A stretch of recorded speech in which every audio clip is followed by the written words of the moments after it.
Hi friends, my name is Dante, and today we're starting a new series. I'm not pretentious enough to call this tutorials, so let's just call it, I don't know, videos for nerds, vlogs for nerds. And as I'm editing this, I came up with a lot better name.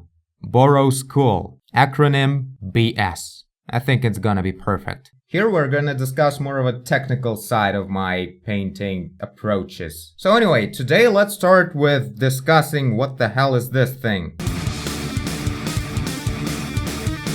Everybody's asking me, it's fucking insane. So this video is going to be for everyone as one ultimate answer, and I think a couple of episodes after this as well. It's not gonna be long. At first we're gonna look through the basic mechanics, like how to use this, and the link for the actual palette in the description. This is just a PSD document, nothing special about it. There's just layers and all that. Now, if you just want to use this tool for your approach, whatever it is, then we'll just start with figuring out how to actually use it without any under the hood things. Okay, the point is, so there are a few sections in here. The main light sphere, the secondary spheres for differently colored objects, the main square for custom colors or whatever, like the actual classical color palette. And there's a square for custom lights, okay? Okay, now, the best strategy to use this is to always save a separate copy, because it's not a plugin, it's just a PSD document. You can easily, irreversibly destroy it, so always create a copy before start working with it, especially if you don't know how to fix it. To start working, we should turn on the filtering. Right here at the very top of the layers panel, we switch to color and we choose yellow. Oops, yellow. So these are 7 layers that you actually should change. Nothing else is supposed to be changed. Well, there is also gray color, but we'll talk about it later. Okay, so the spheres are the main part of the whole magic of this. The point is, spheres represent a basic schematic representation of an object, of a surface, and it's lit by different colors. The ambient color, which is like the sky color. Then we have the sunlight and the secondary light. Right now, let's think about it as the, I don't know, the light from the bonfire or something. And the point of this is that we have intersections of all these lights in all the combinations that we need. Now, to choose these colors, you have to change colors of these layers. Like if we choose the ambient light, just double click it and you can change the color. This is a special type of layers that you can create by clicking the types of layers to create from the adjustment layer. There's solid color. When you create them, you can just create a solid color that just doesn't have size or anything, it just fills all this space with one color. You can't paint at it at all, but you can easily rasterize it or make it paintable by clicking on it and then clicking OK. So, we don't need that. We need to use the actual color. So we double click the ambient light and we want to choose it to be a plain white color. Or not white. Whenever you're thinking of defining the light, you always have to keep in mind 2 factors. Color of the light and value of the light, like brightness of the light. So if we want to create the white light, we should remove all the color and then we choose how bright it's gonna be. And we should look at the palette itself to see the results. Do we want the skin color when it's lit by the sunlight and ambient light to be this flaming color? I don't think so. So we make the ambient light less bright. And so on and so forth. You just choose the different combinations of lights. Ambient light is kind of the main light, but it depends on the situation. Most artists in most paintings in the world, they usually actually use just one light. Just kind of an ambient light. Sometimes there's a rim light, but it's not a big deal. It doesn't actually define anything new. It just highlights the contour or something like that. Usually the main importance is to define one light and to figure out how it will distort all the colors. For instance, cold light will make all the colors cooler, and surfaces of warm color will become darker. And it all kind of becomes complicated when you try to figure out how exactly certain color will become more dim and other color will not become dim. For instance, if the scene is lit by completely red color, that means everything that's blue and green will be completely black.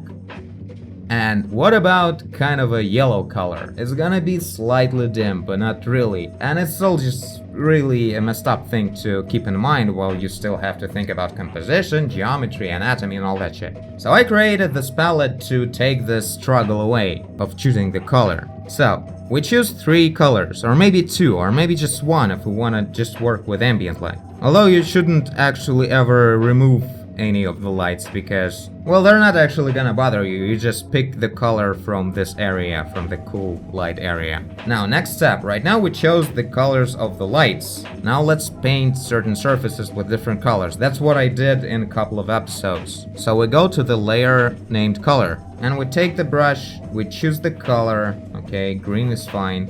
So the first one is the skin color. I always keep it there because it also has a little bit of undertone going on, meaning this area is a bit more red than everything else, and this as well, and this as well. So main light is the way it is, and the undertone, meaning when the light goes a bit darker, there is more red coming out from under the skin.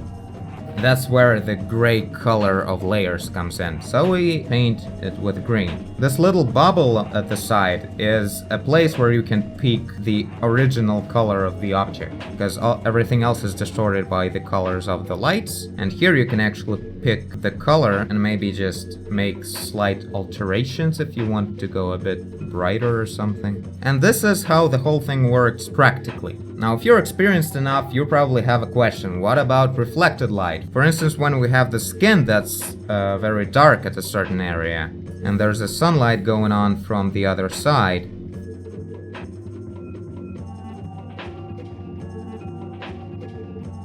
So we have the dark skin, and right next to it we have a very brightly lit surface. So in this situation, this surface will reflect a lot of green light onto this dark side of skin. Now, again, right now I'm gonna tell you what was important for me when I developed this palette, but it's not exactly the artistic approach, more like a physically accurate approach or something like that. The point is that right now the green surface will reflect the sunlight onto this area, but we can't just add this color here. It's wrong, because if we paint with actual color of the surface from here to here, this is the actual reflection. Because reflection is not filtered by the color of the skin at this point. We have to pick the color of the sunlight filtered by the color of the green surface, meaning this little spot where there's just sunlight.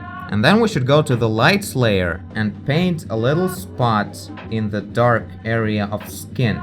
Right now what we did is we added the 4th color to the palette of the skin material. Right now we have ambient, sunlight, secondary light, and now this reflects from the green surface. Now we pick this color right here, and at this point we can finally paint the reflex. And this is the proper color of what I think should be the reflex from one object to another. And how strong it is, it's, well, basically up to you. This is the geometry problem, not the color problem.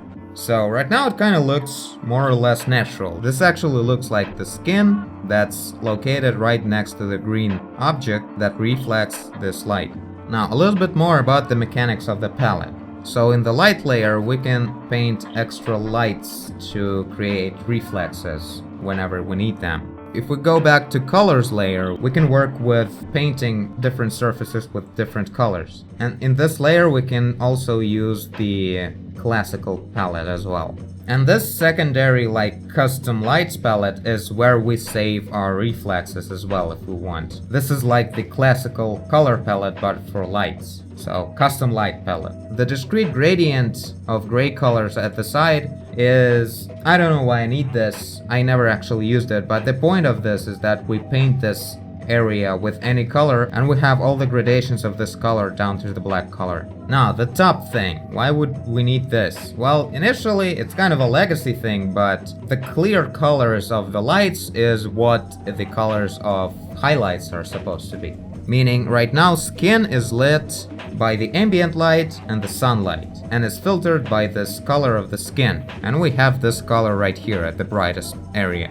But we can't just go with this color, make it brighter and create a speck, because it's not going to be correct. highlights are supposed to be of color of the light source that is being reflected at this particular spot. So right now, even though skylight and sunlight are lighting up this area, we only want to reflect the sunlight because sun is one bright spot that's creating the reflection, the highlight. So we just select the pure color of it. And right now, if we're gonna paint without any alterations to the color, it's gonna be darker than the skin, which is stupid because the highlight is supposed to be brighter. So we just summon the color picker thing and increase brightness. To the top. To the top is a good idea. And we paint a little bit of a highlight in here. It's presumably a cylindrical form right here, like an arm or something, and that's why the highlight will be long and thin. If we want to go super bright, if the skin is supposed to be wet or something, we go even brighter than that. After we hit the top plane, we can go closer to the white. That's how colors work, without getting into any specifics. So this is basically the idea of how I use this palette. Link in the description, download it, use it, mess it up, forget to make a copy, download it again, you know what to do. Okay, now I'm gonna close this, and the next part is gonna be for people who want to figure out what the hell is this all about. Watch the next part to find out what the hell this is all about.